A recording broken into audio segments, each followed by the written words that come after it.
Hey everybody, this is Professor Lilly, and I want to real quick show you just a couple things associated with your final portfolios. And make sure you watch that previous video I sent out for the overview because I'm not going to talk about it here. There's a lot of aspects to it, but really you're not adding too much more content, and you have a week and a half to do it by next Wednesday is when it's due completed. So I just want to point out a couple things. I added a few more links here. I didn't take away any down here, but some of these were a little bit outdated. And so I put a link here to YouTube video talking about how to install a plugin to allow you to use to embed social media content into, let's say, a sidebar, footer, or on a page. And then I'm going to show you how to find and install plugins in WordPress, and that's what a lot of the ways to get social media embeds or a whole feed on your WordPress website is based on finding and installing a plugin to allow you to do that. And then I put a link to a video here to show you how to embed a Spotify playlist on a page, and for that you just get the embed code for the playlist from Spotify, and similar to how you did the Adobe Spark page, you use the custom HTML block to add that embed code in order to get the Spotify playlist to show up. So this is the tab here, though, for lots of information on how to get that required embedded material on your WordPress website. So here I have my website that I just created as a demo, and you can see, oh, it needs a lot of work. And a couple things I just want to show you real quick. First of all, notice, let me go back there. And I mentioned this in the previous video, that most themes will have what we call some widgets pre-installed as kind of placeholders to show the site creator, what they can do. And any kind of content like this, any kind of was pre-installed on your theme, if you're not using it, if you're not going to change it and make it work for your portfolio website, then you want to get rid of it.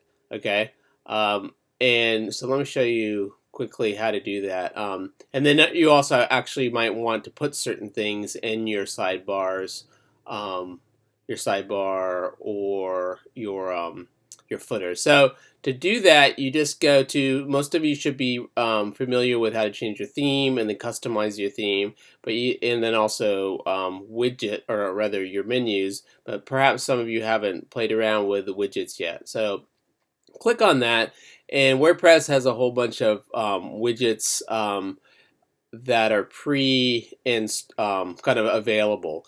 And then depending on your theme, on the right hand side will be the areas where you can actually put these different widgets. So in my theme, so some of your themes will have over here a sidebar. Mine does not. It just has two different footers. So this corresponds here to what we saw when we were actually looking at my site. So what I'm going to do is, since I don't want any of this, I'm going to come in and I'm going to delete all of these.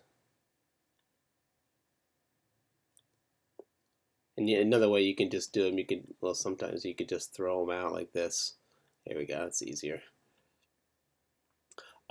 So now if I wanted to put something in here, like on the footer, then I can also use these to put that. So let's say I just want a nice image to show up in the footer at the bottom, then I could take this and I could just drag it up in here, and then I could give it a title and add my image here.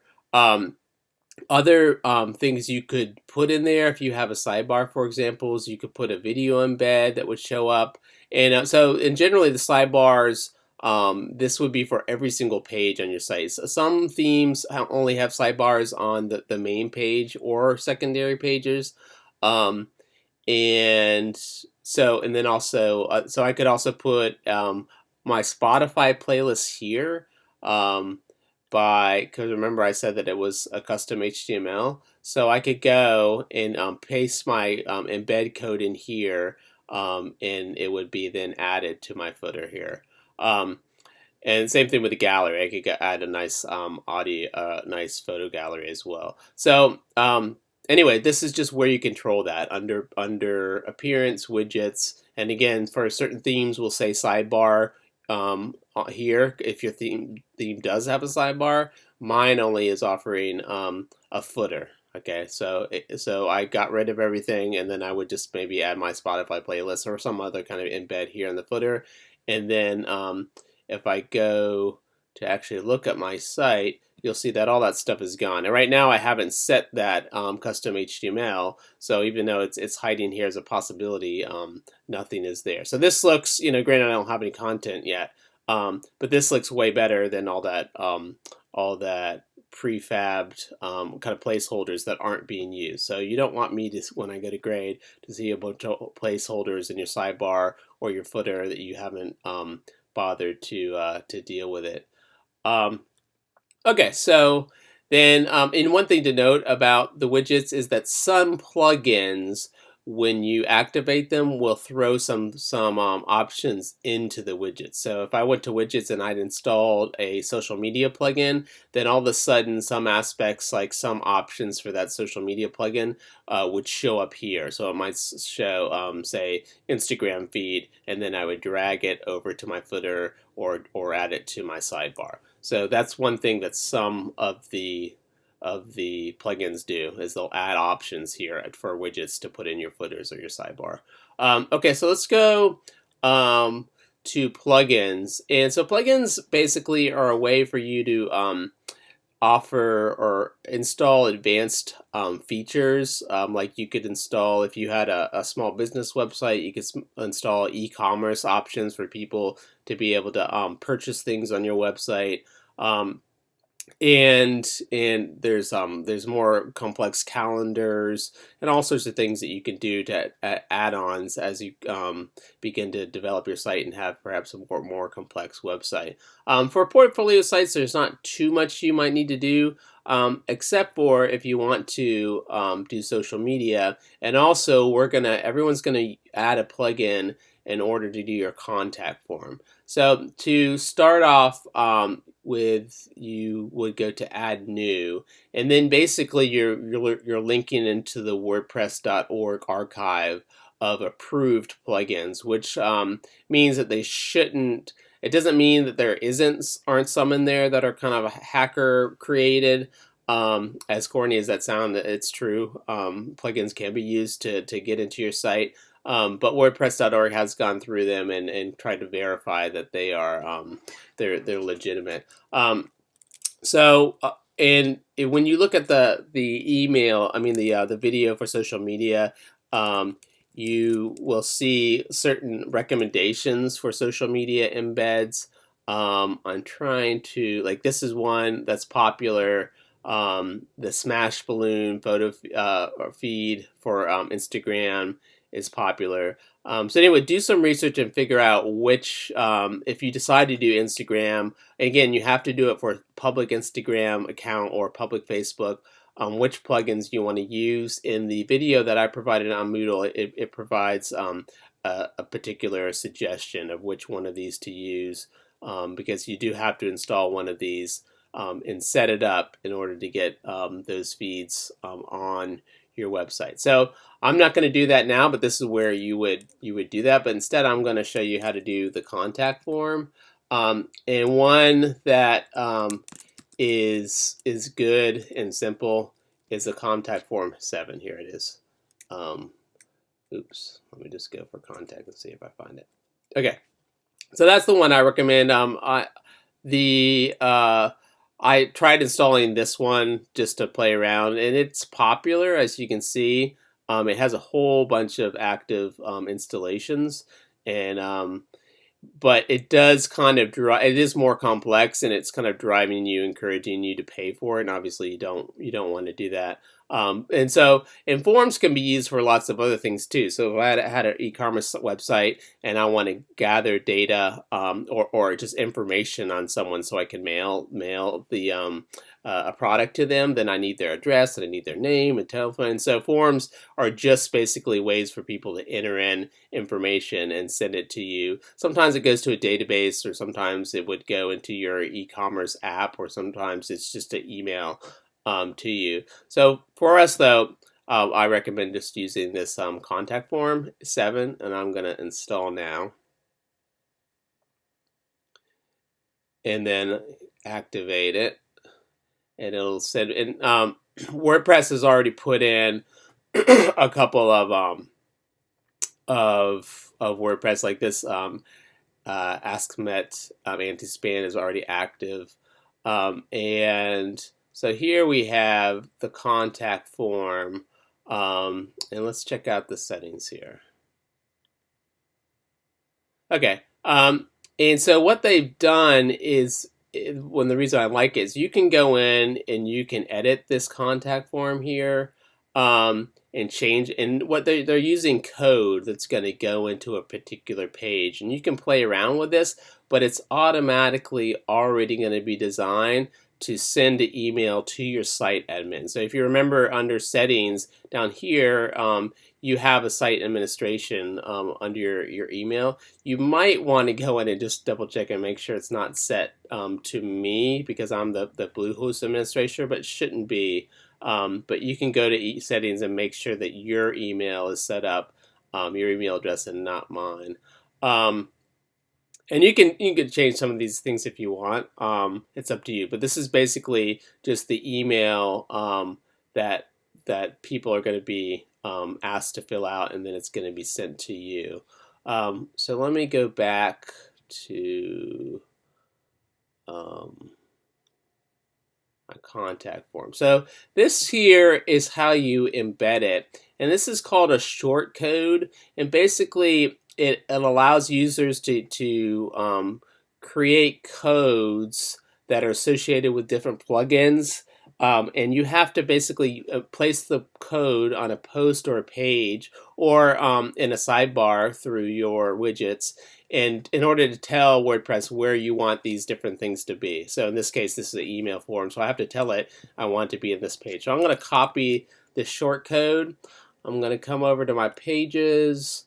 I'm going to, let's say, okay, I want my contact to be on my About page.